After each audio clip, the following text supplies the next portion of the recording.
stopped learning innovative ways to teach, we wouldn't be employable for very long. So this is something, there's a message I think really strongly needs to get across to students, is that employability isn't something that comes with their degree certificate and is finished. A series of tick boxes. It's a process of being able to learn and think independently. And that's why I think of it as a metacognition. So, oops, sorry, I go after that. Let's see if we can go back. There are two sites here, and following in from our first speaker, do feel free to get started out and to have a play with these. We have an educator site and a student site, and everything I talk about this morning is on those two sites. And I will share also the PowerPoint slides with the notes and all the embedded links.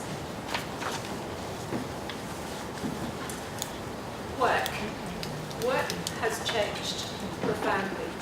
Here's what we're seeing globally.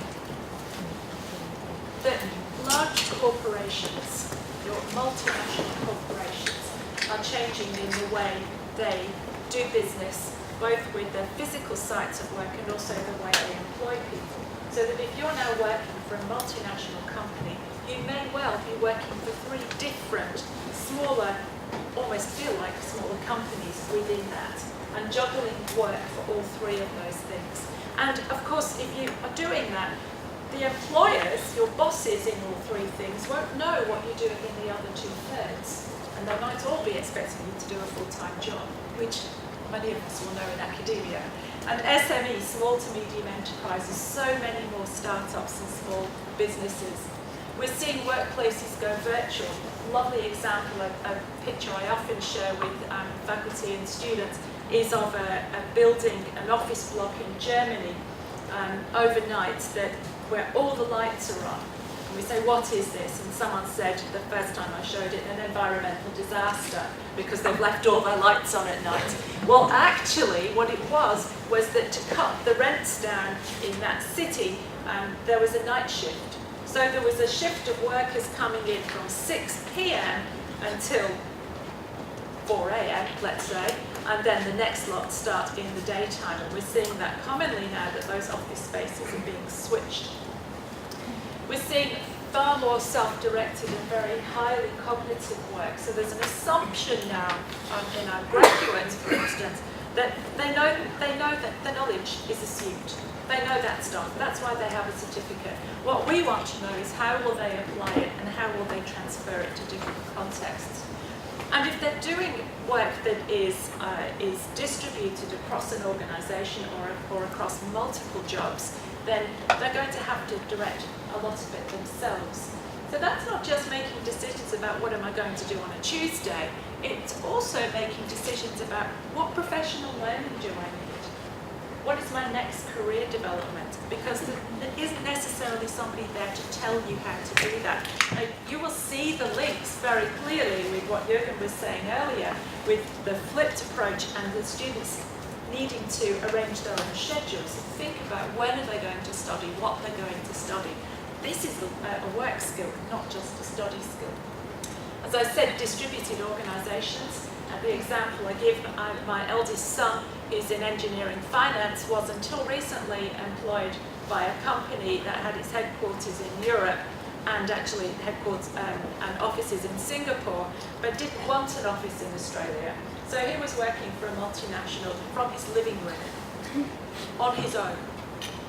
Now, whilst that work got done, I think that was a very unhealthy work environment, especially for somebody who's in their 20s and really needed that collegiality. We saw that firsthand. Flexible patterns of work, digital learning being a great example. It doesn't take less time to teach online. And there is an expectation somehow that you're going to be available 24 hours a day, 7 days a week. And of course, for many of our graduates and for many of us that we won't just have a single employer, we will have multiple employers. And that might be a choice that we make, and it might also be simply the way it is. And here we have isolated work. So yes, work has changed, and whilst it's challenging, there are some really good opportunities, of course, to make the kind of flexibility that was not there even 10 or 20 years ago. I wanted to show a few flipped thinking ideas in industry. Publishing industry has traditionally launched its hardback book, the expensive version, and then it follows with a less expensive paperback version. And there are some big publishers now that are flipping that completely, and they're putting out the e-book and the sometimes even a smaller version paper book, and then following with the hardcover. Interesting model. Movies, we're seeing that as well. Traditionally, they would do the high-profile release to the cinema, and then they'd follow with the DVD. We're seeing more and more now that the DVD comes out first, and they might even do a kind of mini-series or a promo, and then it doesn't go into the cinemas until later on. I love this one. We know that a lot of business is done in coffee shops. Somebody joked, a comedian joked, that there's a coffee shop for every person in Australia. I think there probably is. We drink a lot of coffee, and a lot of business is done there. And so we also know that there's a trend towards shared spaces where people will rent a space and they will share that workspace with other people. It's a great way of having office space. A great company in the UK has flipped that completely. They don't charge for the workspace at all. The shared office space is free. What you pay for is the coffee. Great. It's a way of flipped thinking in industry, and there are examples of this everywhere. I wanted to share an example of the types of work our graduates are going into, and as I said, I'll share these slides so you can have a look at them in more detail. This is Australian raw graduate destinations data, and this is what the media will report. This is what mums and dads see. And you can see here, right at the bottom, performing arts. Are there any arts lecturers here, students? Well, I was one, yes. I was one. I did a music degree and worked as a musician for a long time. And here we have performing arts, and biological sciences looking very dim on the bottom. And medical studies, so becoming a doctor, on the top. But it's not the full story. If we added to this part-time work of graduates, remembering that many graduates will choose to work part-time, either because they have other responsibilities or they're studying, we start to get a really different picture. And all of a sudden, doing language and literature doesn't look like such a bad option. In fact, it looks as if they're doing pretty well. And then if we add to that casual work or project-based work, we get a far better picture. And we've played with these data now in a few countries, and we get the same pictures each time, that our graduates are going into a mixture of employed and self-employed work, multiple roles, and of course further study. It's a nice picture. I wish mums and dads got to see that one far more than the first one. And that's the one slide that people ask me for most. So thinking about today that we have this framework that is used in the study here, I think we could think about exposing students to their employability development, so they're thinking about themselves and their futures. We're using an online self-assessment profile tool with a validated measure behind it, which is really exciting for us. And it's everything we do is free. Like in the project here, it's about sharing these things for good practice.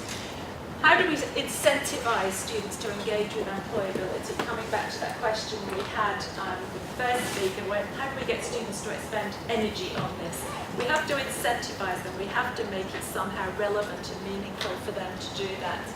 And so we've been developing resources and career stories and all kinds of strategies to make that happen. How do we assess it? We know that the best way to embed something in a curriculum is to embed it in assessment. But what are we assessing? A good example is work integrated learning, or work placements, which a lot of our students do.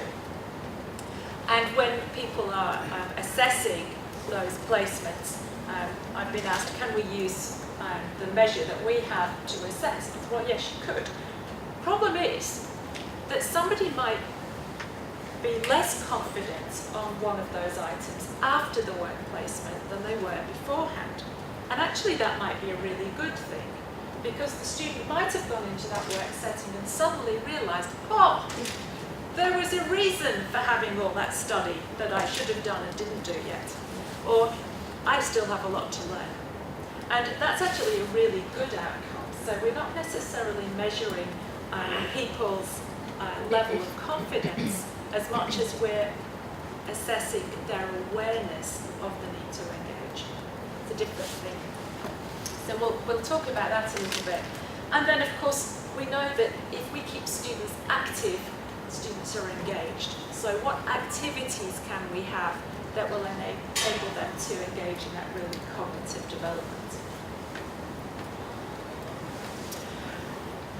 According to the Secretariat, Hong Kong graduates, most of them want to go work in an international company or an organisation. So they are very keen on the big firms. That's quite interesting. And I also found out that an average of 50,000 students apply for every graduate campus programme. Of these, 2% make the offer stage. I'm interested in 70% that are screened out at the start. Why? On what grounds are they screened out? How do we know to screen them out? And do they know that before they actually go to apply? Now that's flipped thinking, because if they knew what screened out 70%, then maybe they would apply for those jobs and positions in a really different way. Where do they actually go? It's a bit of a different picture. You're seeing here a trend which we see certainly in the US and Australia and the UK, where the professional manager administrator roles are declining and more graduates are going into the low skilled work. Now, it can be very distorted because the metrics that we use for these things almost always ask, what was your main job last week? Well, when I was a music graduate, my main job last week might have been playing with a professional orchestra, and it might have been touring with a trio, and it might have been teaching at the school I was part-time at, and it might have been waiting tables because there wasn't anything else. Now, I see all those things as part of a portfolio career, as part of my practice, but it would mean that the metrics had no chance of capturing the type of work I was doing. And that's the case for many graduates. I found it interesting that in terms of workers with a degree, 20% of casual, 21% of part-time workers and 28% of self-employed workers are graduates. So this isn't just people who've left school and gone into work. These are our graduates, our Hong Kong graduates. Interesting picture, isn't it? We've got almost 900,000 graduates in Hong Kong. And this is staggering. The proportion of the local workforce with degrees rose from 9% in '94 to 29% in 2015. So we can see we've got a far more educated population. Is that a bad thing?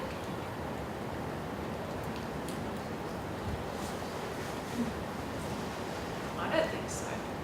But it does change what having a degree means for the way we actually make our futures, build our futures. We can't assume anymore that we're one of the 9% of people who has a degree and will walk straight into a job. And I think that myth is still there amongst many students.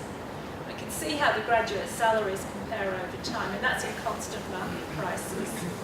So it is a change. And I think partly the way graduates are dealing with it is that they're creating a lifestyle that they couldn't have had without the degree.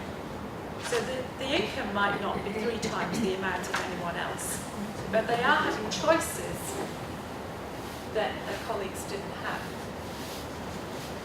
And the top 10% of graduates, again, around the world is where we see the biggest impact. Now, this isn't all supposed to be a negative picture.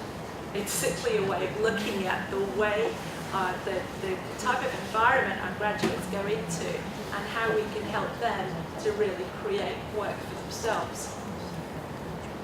So this is what they're focusing on. We've talked about it already. They're going to be self-directed, they need to be flexible, whether they like it or not. They'll probably be reporting to multiple people.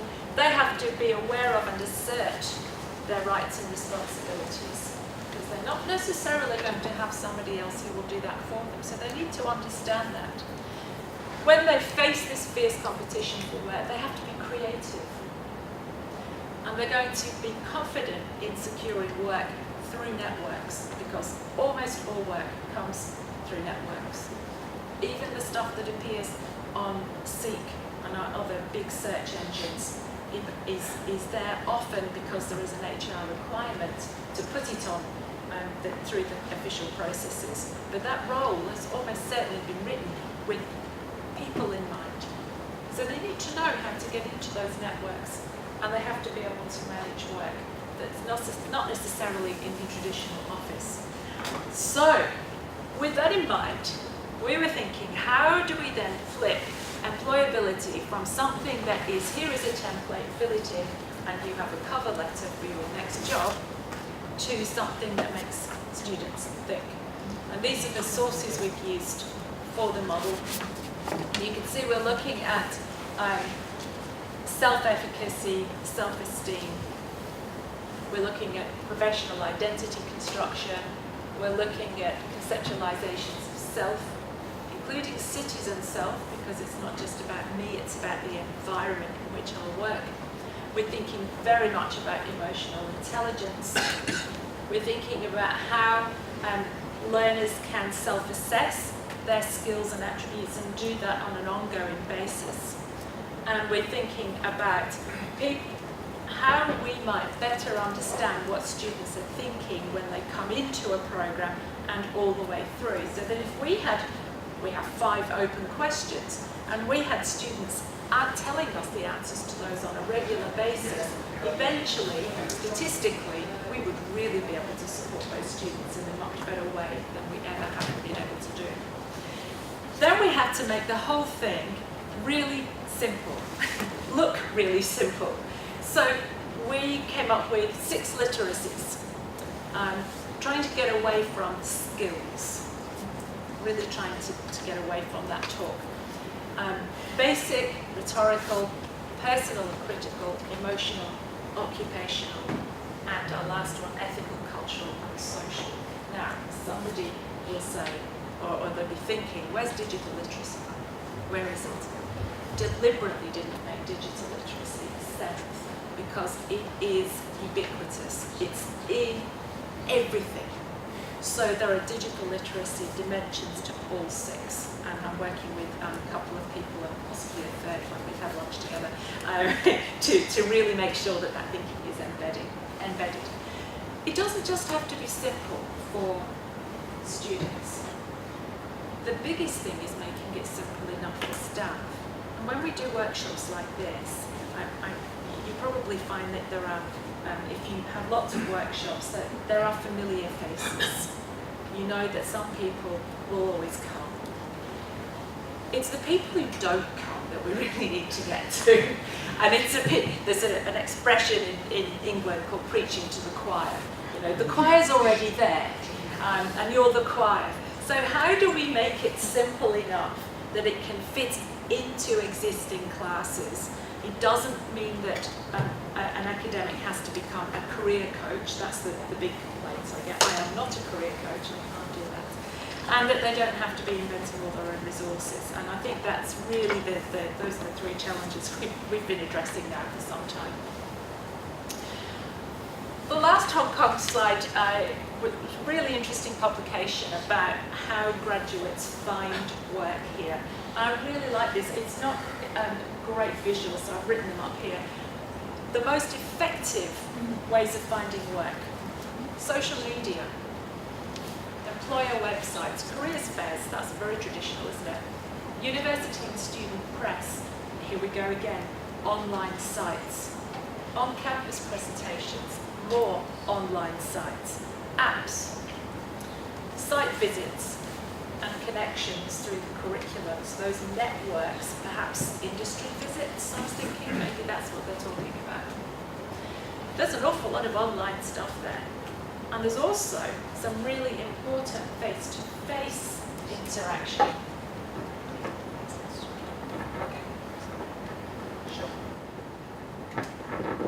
There's also some really important face-to-face interactions that students really need to learn how to do with confidence. If they're on social media, what are they doing? What do students do on social media? Yeah, yeah, Facebook, yeah, talk to their friends, Snapchat, Instagram. We know that students use social media not very much in terms of their learning and their professional thinking. They use it socially, so it's a real fair fee to say students know how to do that. They don't know how to do that, not in the professional world. So they need to know how to use social media. We do a great exercise with first years where we have them, we say Google yourself, put your name into your favourite search engine, press go and see what comes out. And sometimes they'll get someone else who's called them, you know, the same name. Okay, that's great, filter through those, let's find you. And when they find you, okay, if I was meeting you for the first time but only based on what I see here, what should I expect? And they're horrified to see what their digital profiles are saying about them. And it's a really sobering message for them to think that your social presence, your digital footprint is everywhere. So they need to understand not just the kind of netiquette side of social media, but also how to portray themselves, what the digital footprint might be, and how to use social media to develop connections. So we might use LinkedIn, for instance, and we might advise students at some point to create a LinkedIn profile and to start developing that professional profile. I don't know how many of you use things like academia and ResearchGate. It's like LinkedIn for academics. You know, we should all be linking through on those things. So that's how students are finding work. This missing here, CV. I was working with some international recruiters last week for a project, and one of them said, I never look at a CV. Never? Never. I do the cover letter, because that tells me what I need to know to make a selection. I never look at a CV. And it was a really interesting conversation. The CVs, they're online, they're looking at, they want to know things other than what somebody's paid somebody to put on a piece of paper to look nice. And that's how they describe the CV. So there we go. Employability is not, this is a great slide for students, it's not employment being used in a single role for most people. It's definitely not a destination, and it doesn't come at graduation as an automatic, that's it, I've got it now. It's not necessarily a job, because employability might be manifested in all kinds of other ways. And it definitely isn't just developed in a workplace, they need to start it now. We changed the language in some of the programs I work with, so for instance the engineers, instead of describing themselves as engineering students, we get them from day one to describe themselves as student engineers. It's amazing how that changes their thinking about their course. This is the first day of your professional career. You are now a student engineer. What are we going to do in the first year? Totally different conversation with them. We did that in orientation week. This is how I define employability. It's the ability to find, create and sustain meaningful work. And I know that in terms of graduate salaries, that may look a very depressing picture. When we talk to graduates, it's often the meaningful work, that's the bit that interests them, that's what they're going for. So not all bad. And we also know that employment preparation, which you can see here in the blue dots, and employment outcome, as in whether graduates have found work, are correlated. Thank goodness.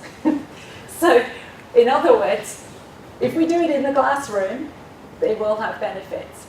Big thing for me is that employability thinking has to be explicit. It's kind of explicit and invisible. Like if you do a unit outline for your course, and on the unit outline front page you put the things that the students will learn. In the UK they call it learning gain, we call it unit outcomes. So it will say, communication skills, it will say you'll understand a particular part of law or thermodynamics, whatever it is. No one puts learning on the list because it's assumed that they will learn something. And I think employability thinking is the same thing. It's invisible. But if we don't actually say to students, this is employability thinking, this is your professional development, they don't know they're doing it. It's like feedback. This is feedback. Don't tell me you didn't get any. So, right. What we needed to do then, to engage students, to get them to use that energy, is to give them back more than they put in to start with. I call this a net gain. Here in Hong Kong, are students surveyed a lot? Or is somebody asking them to fill in a survey about units or courses or experience? Staying at home, and they're sick of it all the time. They don't get anything back from it. No one gives them results from these things. It's another thing they have to fill in. So the last thing we wanted was an employability survey. So what we developed was a profile tool that would take them up to 20 minutes, generally takes them 15 minutes to do, and would give them back a 30-page resource with embedded links and suggestions and helps and tips, and personalise the whole thing so that their responses are incorporated in it. And that's what we did. We also wanted to make sure that we linked everything the students do with their future thinking. So if it was a reflection, it wouldn't just be a reflection or reflective task in class about something they've learned. It would then say, so what does this mean in the future? What would you do differently next time? What can you carry forward from that? And what we've done in the resources is to have a make it count. The make it count carries the learning forward. So whatever the task is that they've been engaged in, it says, now, take this forward and do something with it. So this particular one is saying collect evidence. We know that students, when they go for interviews, might be asked questions that require them to be able to articulate what they know. For instance, there's a bit of leadership in this role. Tell me about your leadership experience.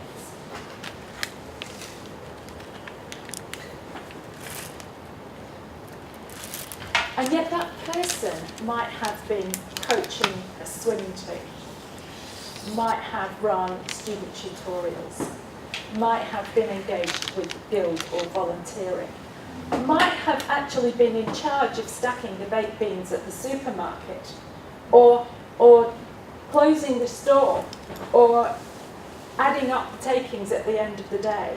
They may have all kinds of leadership experience, but they haven't recognised it. So one of the things we do is try to bring those out. But the big thing also about having something that is almost self-directed, well, two things. First, life is self-directed, so it's teaching them to go and find the resources as and when they need them.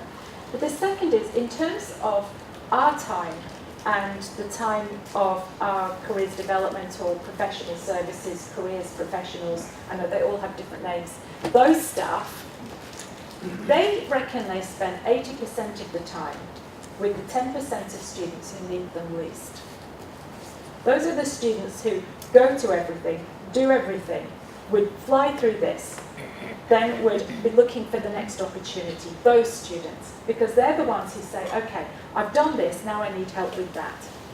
What we need to do is to try and flip that time so that we can bring some of that expertise to the students who wouldn't engage in any of this unless we sat them down and told them they have to. A bit like the staff. When we run things on campus for students and they're voluntary about careers and development and so on, the students who come are the ones who don't need it, or at least need it least. So we developed a student starter kit, and this is what that little flyer's for. We had so many problems with the figures in this, a limited budget. We could only buy white figures with stereotyped roles. And we had to go into the raw vector files and learn how to lengthen the skirts, or turn the skirts into trousers, turn the doctors into women, or make it a female engineer and a male nurse. Not have them all 20, age 20. We're still dealing with the weight issue, they're all still very thin. But, and we coloured every individual figure through the resource so that the skin tones were all different. It's amazingly stereotyped on the internet.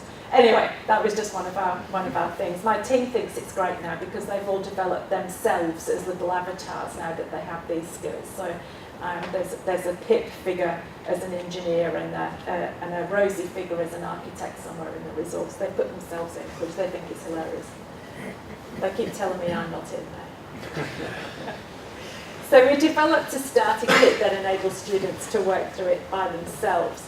And then we developed the educator resources that go alongside it so that when people are saying, yeah, look, I think I really want to do this, but I've no idea how, that there would be some ways of getting started. We also wanted to make it really personal, and this is where the deep reflection comes in. This is the thinking of a third-year architecture student. And this is the 6 literacies. They're never presented as a score, because a score suggests that we should be wanting to kind of go up to 6 out of 6 or 10 out of 10 on everything. And if I had a new job next week, I would be less confident in some of these areas than I might be this week. It doesn't work like that. What I'm seeing is that in the final year, we often have a slice right the way through here where occupational literacy is, and I think that's the panic in final year when students are thinking, I'm about to graduate, I don't know what I'm going to be doing in 6 months' time. So we often see that. In first year, we often see a slice here, which is first year students saying, I don't know my discipline, skills, knowledge and practices yet, because I've just got here, so I still have a lot to learn. What's really interesting is when we develop, because I can create cohort profiles for any cohort that does the tool, we can have a look at those, and there's a funny dip somewhere, and then we think, oh, there's something going on. What is it that's happened? And we saw it once with an engineering group. They decided that they weren't creative. Creativity, they were defining it as innate. So you're born with it, you're either creative or you're not.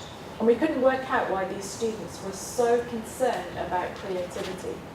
And then when we actually got talking to them, we ran a couple of focus group sessions with Peter, because that's the best way to get students to something. And we asked them about it. Somebody in the induction had given them this lovely video of an engineer talking about how creative the role is, as a kind of sales pitch to say, this is fantastic, you're going to be creative as an engineer, and it frightened them. They were terrified. I'm not creative. And so we had to then do quite a bit of work with them to explain that creativity isn't just about, drawing. It's actually about all kinds of things. So we asked them things like, what are you doing? And I've included this because this employability thinking, this cognition really has to be about students learning to think for themselves and to act for themselves. They need to know that they can't just sit there for 3 or 4 years and we will spoon feed them and they'll come out as employable. They might get a job, but that doesn't mean the same thing as employability. So they have to actually be partners in this for themselves. Okay, so flipped thinking. I'm going to go straight to this one. They make it count. How can we make students think about this beforehand? I want to give an example, and then we're going to spend a bit of time actually creating some more. So, does anybody have industry visitors in your course, where you have a careers panel or alumni come in, industry comes in, Yeah. Lots of nods. No. Do they have any contact with industry during that course? Yeah? No, we have career talks separately. Brilliant. So we have career talks. Okay. So having that kind of alumni come in, group of graduates come in, or having a guest speaker from industry come in, those are really common in courses. And we tend to put them at a time like the lecture time, for instance, when we know students are going to be there, and we say, come along as a guest speaker. So students passively come along, sit down, and wait to be told. Here's how to flip it. We've got a careers resource, one page, with a list of questions that you might want to ask somebody in your profession. And the questions have all come from students over the years. My favourite one is, does Doctor Who exist here in Hong Kong? Doctor Who? A little. If you had a TARDIS, where would you go and why? I love that question. So students have come up with all kinds of questions. Now they have a ticket. On the bottom of the resource, there's 1, 2, 3 blank lines. They have to come up with 3 questions of their own. They write them on, snap them on their phone, and they bring them, or they just write it as a text. That's their ticket. They can't get in until they've thought of 3 questions. It does 2 things. First of all, it means they read the questions on the page to make sure that their question hasn't already been asked. So now they've already started thinking. And secondly, it makes them think about what they really might want to ask that person. And we've watched the difference in the dynamics of those sessions. The students come in and they're there with their questions, and it's always hard to shut them down after an hour and a half. So that's a really simple example of how to flip employability thinking in what we're doing already. These are our first year engineering students. You see their basic literacy. Yeah, they're just saying, we haven't learned anything yet. We're tracking that cohort. That's one of the cohorts who will create profiles every 6 months through the 4 years of their degree programs. So we'll be able to see how their thinking shifts over that time. Okay, next bit.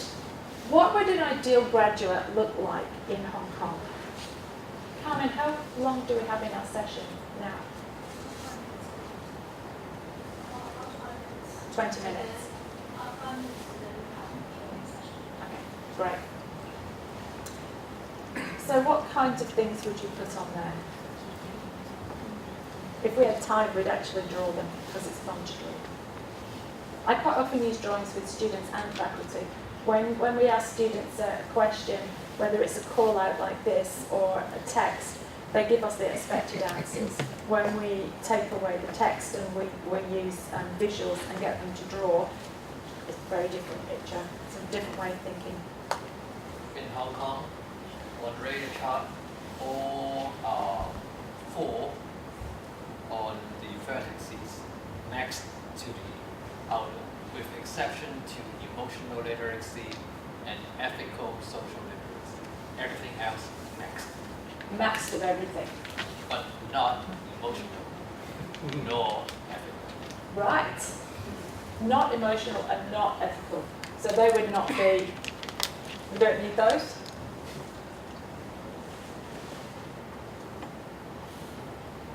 Does it differ in other fields? I think in our university, at the Baptist University, we emphasize a lot of ethical issues. So it's a bit of different with Hollywood, I guess.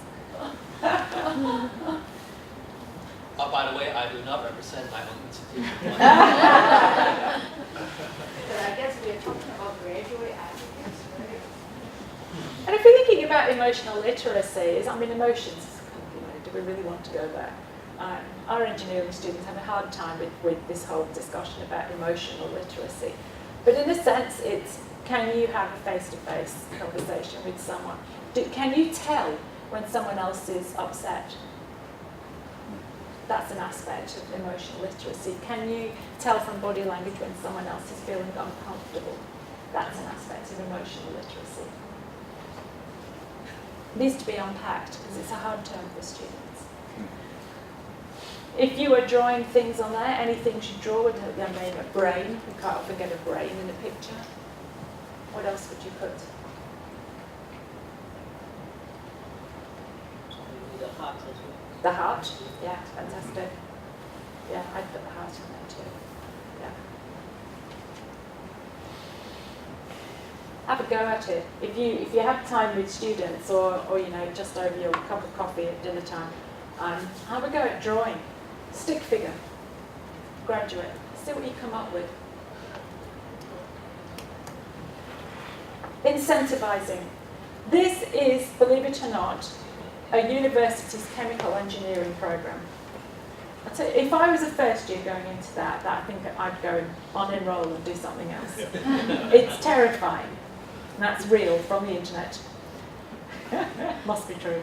And I was thinking, how do students navigate their way through that? How do they, and that's without the electives. What happens if we made our employability thinking an integrated program without changing anything, simply by making a note of the units in which something happens that's an employability touch point, a careers touch point, a development touch point. So I played with this one and came up with these. In this particular program, all 6 of those units had something to do with industry. And then there were 2 placements as well. So actually, if I called that Engineer Your Future and put it at the top, and then linked that all together, students would see an integrated approach to their professional development. We started to do that at Leeds in the UK with 2 of their programs to create what they're calling module maps that show students where their professional development comes. And I think that might be a really nice thing for us to think about doing. So, I'm going to finish with a bit of the process and then go straight to our discussion. And I'm sorry we didn't have 3 hours because then we could have a huge amount of fun with all the resources. And we've done a 10-step process to get things started. We've got an initiative where educators can register so that they have access to all the resources. And the resources will give a bit of theory, a bit of kind of advice on the best way to do this, and keeps it as simple as it does for the students. If you want all the theory, then go to the publications or email me, because most of our academic staff don't want the theory. They want to know how to do this. Very practical. We've got a community of practice on LinkedIn, practicing what we preach. And that community has a weekly resource tip or whatever. At the moment, because it's the new academic year, we've got a 13-week community of practice, and each week we're building the process, and we've got 400 people engaged in that this semester.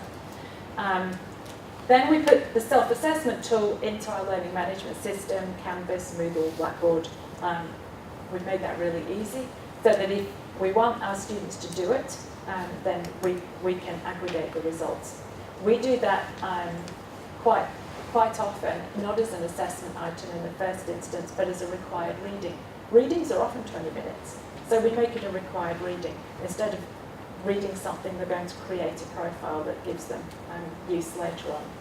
Then we look at unit outlines and we find something where we can flip the thinking to employability thinking. So, a teamwork activity or a teamwork assignment. I know students love teamwork assignments. Not. So we have some great teamwork resources that are actually about how to establish a high-functioning team. Now, it's a workplace context. It's actually about understanding yourself and where your strengths are and how to learn from peers. It's a good psychology on that one.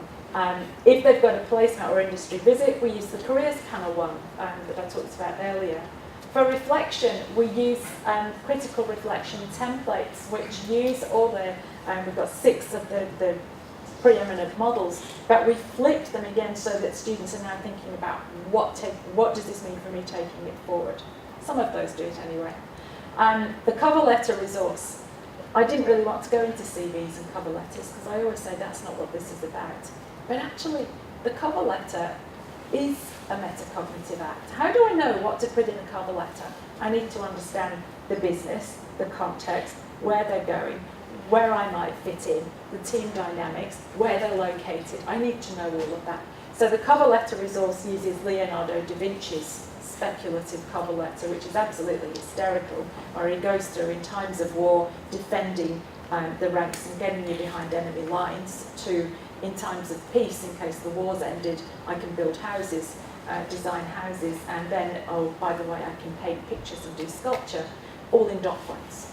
And there's a copy of that in the resource. We are trying to engage students in that tool because it really awakens their thinking, and we use it as a reflective task. We point them, but they're pointed anyway because they get their report, to starter kits so that they can do just-in-time learning. We generally will get staff to, so you can do this, create your own profile, have fun with it. All you have to do is write test where it says student number. And then we start to use the resources and we pass it on to the next lecturer. And that's the process that we're looking at now. We've got 25 institutions working with us internationally on this. No one in Hong Kong yet. But I think it's just, it's a great way of sharing good practice. And one of the things I'm really interested in as the lead is good practice examples from other people. That's where these resources come from. So if you're doing things and you want to share them, I'd really like to know about them. And we'll just keep building the resource and talking. Thank you. I'm going to stop there and open for some questions.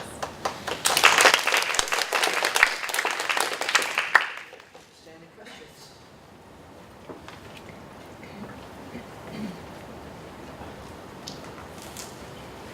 So I'd like to ask the guidelines you give students after they have done the survey and got their own profile. Yeah.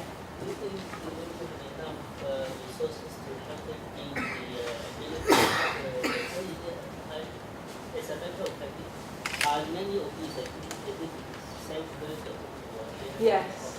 Yeah, the resources in the student starter kit are all designed for students to do by themselves, for themselves. So they can take any one of those and run through it. What we don't want to do is to do something like create a profile and we will never mention it again. And that's been part of my quality assurance role, is to say, let's not do that. Universities tend to have careers staff, careers professionals on staff. Those staff will say the hardest thing for them is to get into curriculum. They find it almost impossible to get into classrooms. We don't see them as teachers, we see them as career staff. Why would they be in classrooms? And what they say to us is, actually, if you schedule a required reading, so the profile tool in week 3, then let us know, because in week 5, we can offer, even if it's by email, students a career session. Great timing, so we start to align them. So we do that. We enable the students to be agentic, to do them on their own, and we also look for those touch points. Generally, the most common touch points I've seen in units so far, and I'm happy to look at unit outlines, is where there's a teamwork component and where there's a reflection task. Those are the two most common, and that's why I've emphasised them there. Those to me are now, they're not just tasks, they're employability touch points, so we can flip them so that the students are thinking in advance about how that activity enhances their employability.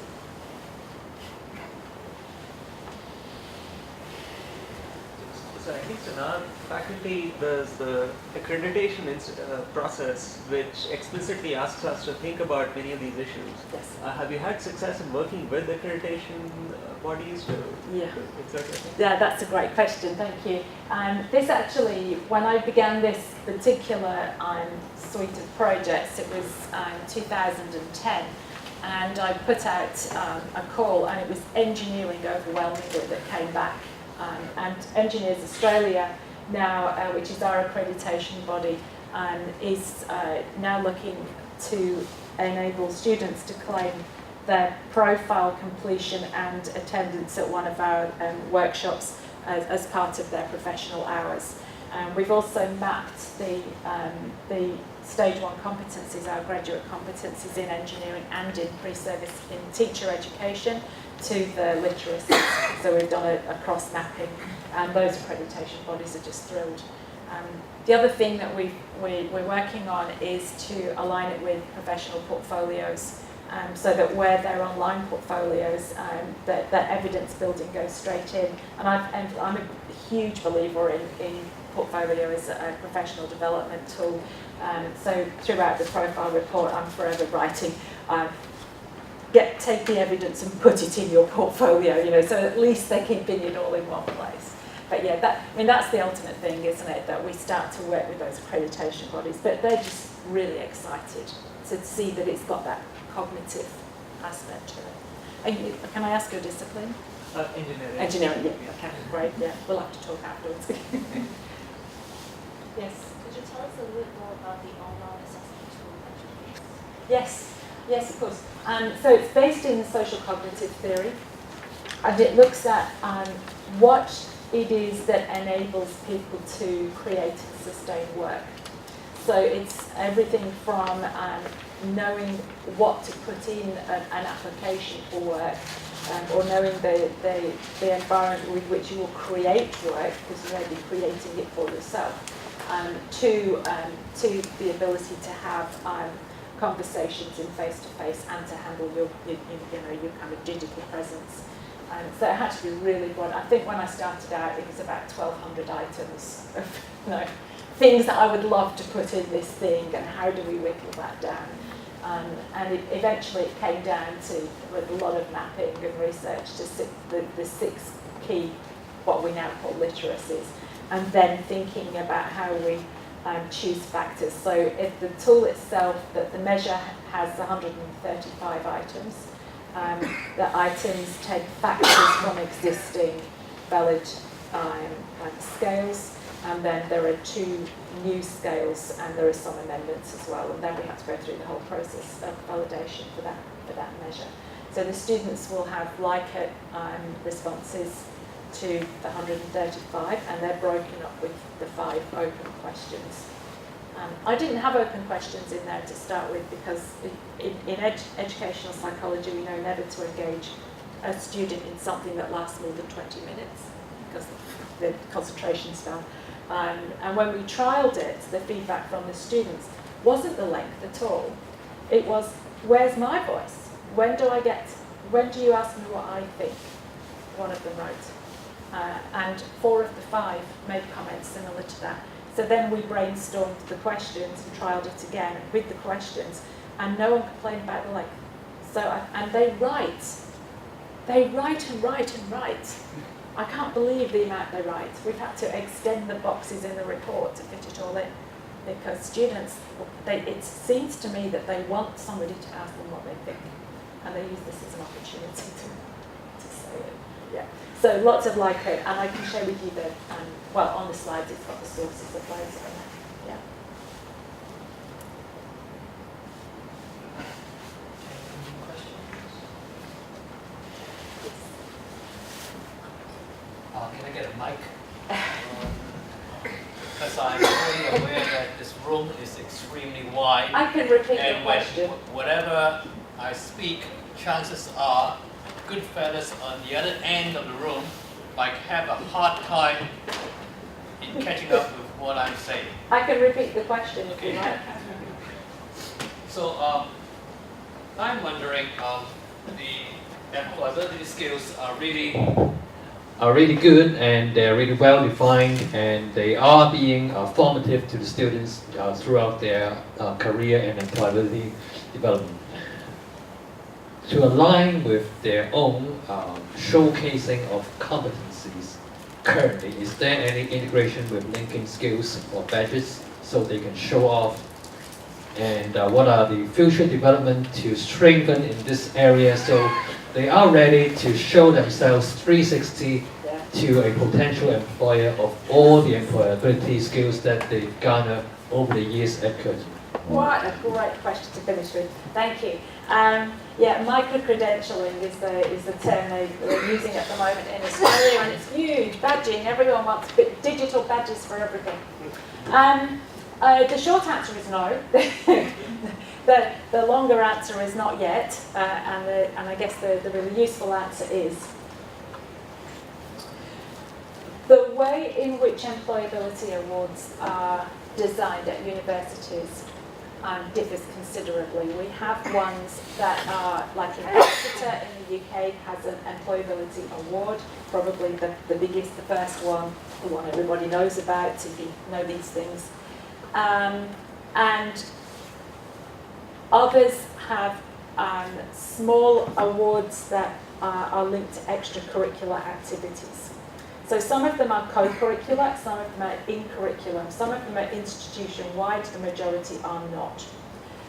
And some of them are equitable in that all students can do them, and others, I would argue, are very much not, particularly the ones that focus on things like volunteering.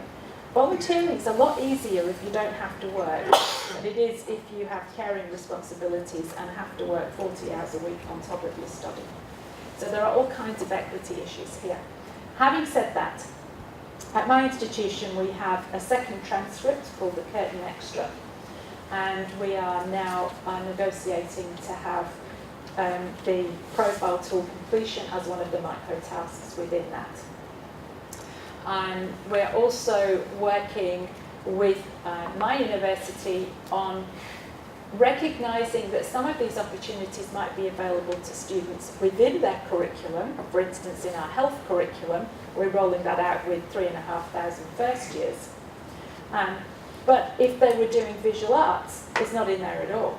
So how do we recognise it for some students and not for others? So there's a few things to think about, but yes, definitely we're looking at that. My ideal world, budget permitting, which it doesn't, would be to have a micro-credentialing system and a kind of progress bar, something much more nice than a progress bar within this, so that when students complete things, they can begin to tick off what they're doing, they can map it against each of the literacies, and they can create their own micro-badges.